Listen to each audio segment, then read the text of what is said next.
მოგესალმებით ძვირფასო რაგბის გულშემატკივრებო.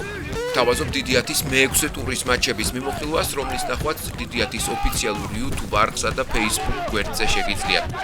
მატჩი, რომელიც თქვენს წინაშეა, გაიმართა ქუთაისში, ბაგრატსა და ჯიქ შორის და აქ ჯარიმებით გაიხსნა ანგარიში. ჯერ ბეჟუაშვილმა, შემდეგ კი ორჯერ ჯინჭველაშვილმა გაიტანეს სამხულიანი დარტყმები და 6-3 გავიდა წინ ბაგრატი.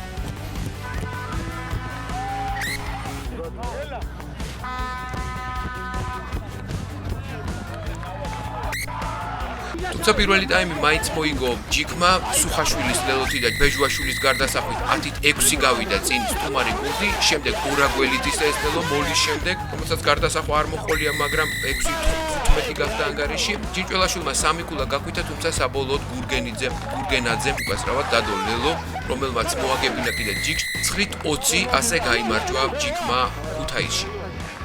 გადავედით შემდეგ მატჩზე, სწრაფად გადავუარეთ პირველს, მოვედით მეორეზე, სადაც ყოჩების დამრტყმელი რამაზ ჯინაშვილი საკმაოდ დიდი ხნის განმავლობაში ემზადება კარში დასარტყმელად და ჩვენ შეგვიძლია მშვიდად ვთქვათ, რომ ეს არის ლოკომოტივსა და ყოჩებს შორის გამართული შეხვედრა, სადაც ანგარიში სწორედ ჯინაშვილის აი ამ ჯარიმით გაიხსნა 0-3 გახდა ანგარიში. ყოჩები სტუმარი იყო ამ შეხვედრაში და მასპინძელმა საკმაოდ მალე გასცა პასუხი სტუმარს 3 ქულისთვის. შესანიშნავად გადაკიდებული ბურთი კარგი შეყოლა გოგოლაშვილის მხრიდან და 7-3 ციკლაურის გარდასახვის შემდეგ. ციკლაურმა დაარტყა ზუსტი ჯარიმა ცოტა ხანში და 10-3-მდე გაზარდა თავისი გუნდის უპირატესობა, თუმცა პირველსავე ტაიმში ყოჩებმა მოახერხეს ლელოს დადება და ანგარიშის გათანაბრება. ხიდეშელმა ჩვენივრად დაასრულა მოლი, ხოლო ჯინაშვილმა გარდასახა. მეორე ტაიმი დაიწყო და ორივე გუნდმა თითო ჯარიმა გაცვალა. 13-13-მდე გაიზარდა ანგარიში და გადამწყვეტი მომენტი ამ მატჩისა. უნდა ვნახოთ ახლა შესანიშნავად შეყვანილი გარღვევაზე გივი ბერიშვილი, შენარჩუნებული ბურთი, სწრაფად გასუფთავებული რაკი და გედეხაური მარტოა ფრთაზე დაამიწა ბურთი. მართალია გარდასახვა აღარ მოჰყოლია ამ შეტევას, მაგრამ 5 ქულა საკმარისი აღმოჩნდა ამ მატჩის მოსაგებად. 18-13 გაიმარჯვა ლოკომოტივმა. გადავედით შემდეგ მატჩზე, სადაც ლელო სარასენსი ბათუმს დაუკვდა საკუთარ მოედანზე. ბათუმი ჩვენ მახსოვს, რომ როგორც წესი არის თამაშობს ხოლმე თეთრ და ლურჯ მაისურებში, მაგრამ სწორედ დღეს აღმოჩნდა ისეთ მაისურში, როგორიც ზუსტად ლელო სარასენს აწვია.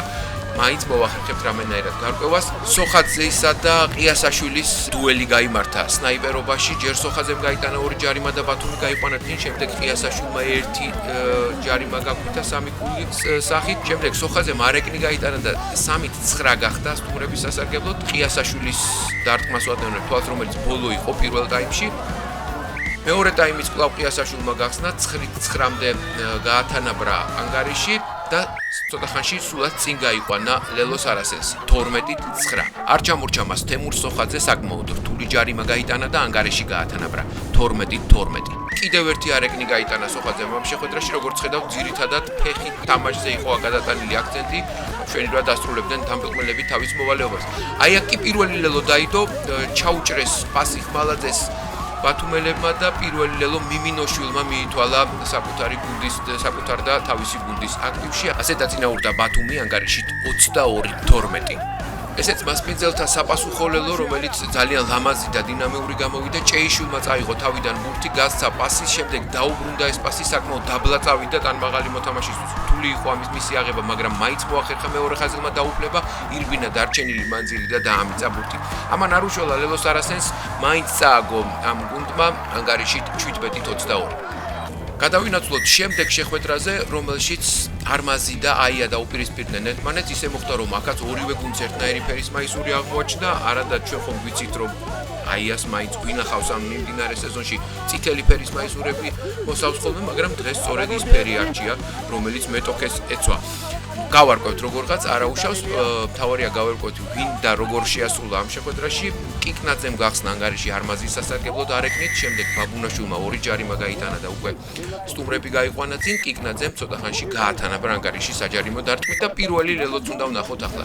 ცუდად გადაკიდებული ბურთი აიას მხრიდან მოიპოვეს ბურთი არმაზელებმა, შემდეგ სვანიძის ინდივიდუალური გარღვევა, ლელო და კიკნაძის გარდასახვის შემდეგ ანგარიში 13-6 გახდა მასპინძელთა სასარგებლოდ.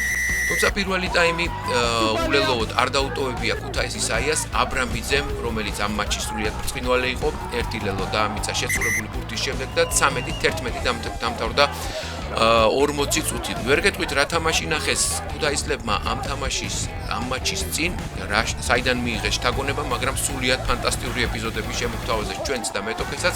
აქ აბრამიძის ინდივიდუალური გარღვევა და დუბლი გარემარბის ანგარიშზე, ბაბუნაშვილის გარდასახვა და 13-18 ხდება ანგარიში, შემდეგ კიკვაძის ლელო და ბაბუნაშვილის გარდასახვა 13-25 და შემდეგ აი ეს ეპიზოდი უნდა ვნახოთ განსაკუთრებული ყურადღებით შერკინება ქუთაისელთა მათსავე ნახევარზე და დააკვირდით ახლა 9 ნომრის პასი.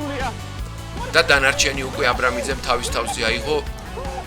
ირბინა როგორც ჭეშმარიტმა გარემარბმა აკარგად დარჩა ფეხებზე, როდესაც მას ბოჭვა თითქმის გაუკეთეს, გაიარა დარჩენილი მანძილი და ამიწა ბურთი და ასე გაამარჯვებინა ქუთაისის აიას.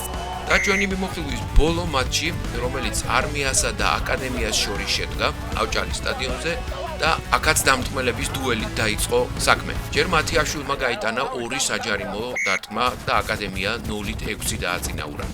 შემდეგ ბექა ურჯუკაშვილმა შეასრულა 2 ჯარიმა და პირველი ტაიმი 6-6 დამთავრდა.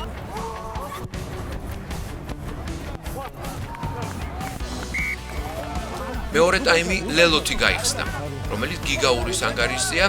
რამდენიმე ძალისმიერი დარტყმა და საბოლოოდ საჯების გადაწყვეტილება ცოტა დაგვიანდა, მაგრამ საბოლოოდ მაინც აღინიშნა, რომ გიგაურმა მოახერხა ხაზმიღმა გადაღწევა და ბურთის დამიწება. კარგა ხანს იდავეს ერთმანეთში მსაჯებმა და მოთამაშეებმა, საბოლოოდ მთავარმა მსაჯმა მოიხმო გვერდითი მსაჯი, გაესაუბრა და ჩათვალა ეს ლელო. ურჯუკაშვილმა ესეც გარდასახა და ანგარიში 13-6 გახდა. აქ გავიხედავდი და შემიძლია რომ ჩამწვავ.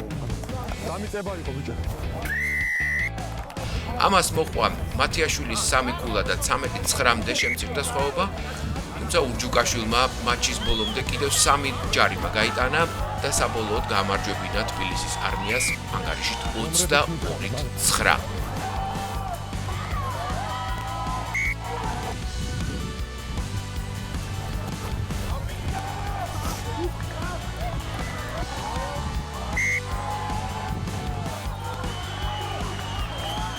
სატურნირო ცხრილში ისეთი მდგომარეობაა ჩვენ რომ გაგვეხარდება ძალიან მჭიდრო ხუთეული პირველსა და მეხუთეს შორის სულ 5 გოლაა სხვაობა, აია ლოკომოტივი ჯიქი ლელოს არასეცი და ბათუმი, აი ეს არის ხუთეული.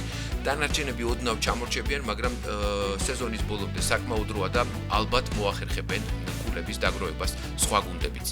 როგორც ჩანს, წინ დიდი ბრძოლებია, აუცილებლად ადევნეთ თვალი დიდ 10-ს.